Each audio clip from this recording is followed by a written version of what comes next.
Et si Zelda Breath of the Wild était trop grand? Alors, il est important de souligner que j'ai apprécié en grande partie mes 130 heures d'aventure, DLC compris. Et c'est un sacré accomplissement technique et graphique sur la petite console du petit artisan japonais. J'ai apprécié le parcourir dans une vraie liberté d'exploration. J'ai aimé recourir d'ingéniosité pour faire face aux ennemis ou bien terminer un sanctuaire. Cependant, avec les nombreuses louanges et le piédestal sur lequel a été placé cet opus de la licence Zelda, je ne peux me résoudre à mettre de côté les inévitables problèmes d'une map à la taille bien trop gargantuesque dans le genre de l'open world.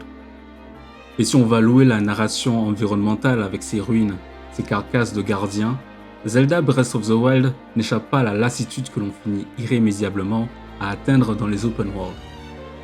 D'ailleurs, ces ruines, j'ai fini par ne plus y prêter attention, au vu de l'absence d'éléments narratifs plus diversifiés.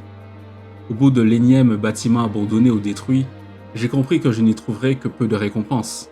Des champignons ou un coffre au contenu inconnu, c'est tout ce qu'il y a à gratter dedans.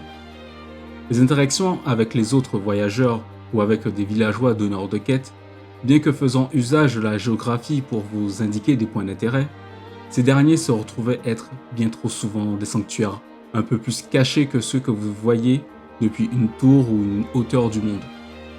Et pourtant, ce n'est pas faute d'avoir réussi à produire plus d'une centaine d'énigmes et puzzles de sanctuaires pour me garder engagé et concentré. Mais avant même d'en atteindre la moitié, mon intérêt pour eux ne se résumait plus qu'à collecter mon énième emblème du héros pour augmenter jauge de cœur ou d'endurance. D'ailleurs, ma jauge d'intérêt pour Hyrule n'a elle fait que diminuer en comparaison, et à mesure qu'un énième Korogu se trouvait à proximité de ma localisation, ou qu'un cercle d'éléments naturels était incomplet ou bien invitait à envoyer une roche ou plonger soi-même en son centre. La récompense était la même, le plaisir lui n'était plus. Alors ne vous méprenez pas, ces observations arrivent au bout de nombre d'heures pouvant correspondre à la totalité d'un Horizon Zero Dawn ou d'un Assassin's Creed Origins, pour ne citer que les jeux sortis la même année, dont le setting d'ailleurs se rapproche de celui du Hyrule dévasté par Ganon, mais n'arrive pourtant pas à sa cheville. Revenons-en aux récompenses des sanctuaires. Comme je l'ai dit, la diversité des énigmes et puzzles à résoudre sur 120 sanctuaires hors DLC est excellente. La possibilité de les accomplir dans n'importe quel ordre et presque n'importe comment, du moment que cela fasse sens dans les mécaniques réalistes mises en place par les développeurs, est une sensation fort agréable. Mais est-ce qu'au bout du 50e sanctuaire sur 120, qui vous donne un énième emblème, avec la même cinématique, encore et encore, et sachant qu'il vous reste encore de nombreux autres sanctuaires, qui vous donneront la même chose, pour faire votre choix entre cœur de vie ou cercle d'endurance.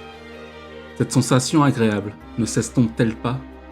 J'ai fini par devenir une machine, enchaînant des sessions spécifiques pour effectuer ces sanctuaires, plus dans une logique à la fois de complétion maladive que provoque la profusion des mêmes choses dans un open world.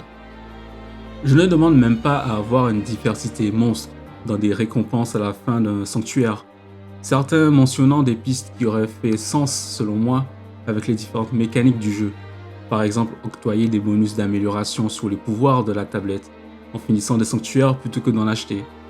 Ces bonus pouvant être distribués de manière aléatoire auraient même permis de rendre la complétion des sanctuaires plus captivante.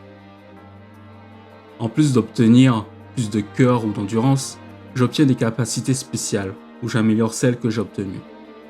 Bien sûr, il y a un équilibre à atteindre afin de ne pas rendre Link trop puissant trop vite ou de ne pas rendre une capacité plus utile que l'autre.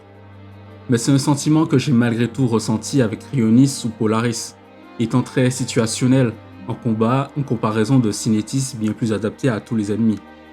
Le choix des récompenses aléatoires s'est porté sur des coffres, offrant armes ou minéraux, mais le problème est que ces éléments sont trouvables un peu partout déjà sur la map, rendant la récompense et l'effort de l'obtenir plus frustrantes. Nous avons atteint des limites de grandeur, des limites dans le remplissage, et les propositions de contenu pour des mondes trop grands pour les équipes de développement, mais aussi pour les joueurs. On aurait pu envisager un Hyrule proposant des régions plus petites, marquées à certains points par la présence d'Iliens ou autres habitants ayant de vraies quêtes engageantes, de chasse par exemple au trésor d'armure, d'armes ou de recherche de sanctuaires bien plus complexes que les rares cas demandant un peu de réflexion, qui ont été d'ailleurs noyés dans une quantité imbuvable pour moi.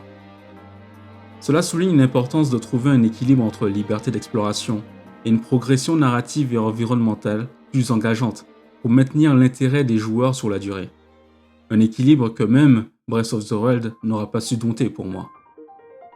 Les contraintes qu'apporte la foudre, la chaleur ou le froid sont effacées dès lors que vous avez l'équipement ou l'arme qui vous permet, en une ouverture de menu, de les surmonter.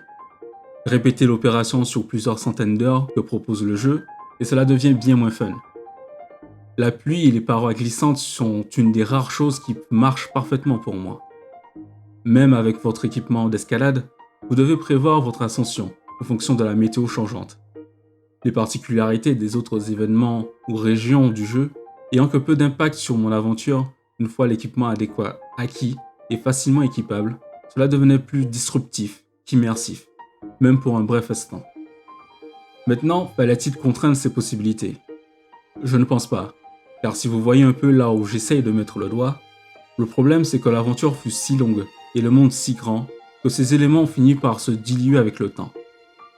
Dilué parce que vous maîtrisez de mieux en mieux les mécaniques, et vous pouvez tenter avec plus de confiance différentes choses.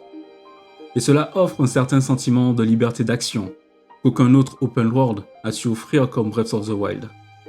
Mais aussi dilué parce que le monde n'évolue pas vraiment, au fur et à mesure que vous réussissez à l'appréhender vous-même. Je préchote encore, mais loin de moi, l'idée d'être très négatif, mais plus d'évoquer les pistes d'amélioration pour Zelda, mais à la fois pour tous les jeux open world qui souffrent de ce même constat. J'arrive personnellement bien souvent à atteindre et voir la boucle dans ce genre de jeu, et ça a pour conséquence de perdre l'immersion et la découverte des premières heures. Au fur et à mesure que vous n'êtes plus challengé en termes de skill ou d'intellect, mais au niveau de votre passion et patience à voir le bout de l'histoire ou des activités. Par exemple, répétez 4 fois le même schéma pour les créatures divines, et vous perdez pour moi l'intérêt pour eux, malgré des personnages comme les prodiges hauts en couleur. Si je devais refaire une run, j'irais bien plus vite voir Revali ou Urbosa que Daruk ou Mipha. Bien que Revali ce soit plus pour sa personnalité que pour l'utilisation de la zone du village des Piaf. Mais voilà, il y a 6 ans, Breath of the Wild a malgré tout ouvert la voie vers le sentiment d'exploration, d'interaction avec un monde ouvert que tous les autres jeux cherchent à accomplir. 6 ans après, et à part des paravoils, aucun jeu ne s'est pour autant rapproché de sa proposition. Aucun jeu ne l'a reprise ou ne l'a améliorée. En attendant, bien entendu, que je me lance moi-même dans Tears of the Kingdom. Mais plus largement, aucun jeu open world, du moins que j'ai joué, n'arrive à compenser l'inévitable lassitude qu'il me procure. Peut-être devrais-je changer ma manière de jouer, mon approche de ces étendues de terre qui tendent toujours vers le plus grand, plutôt que vers le plus riche.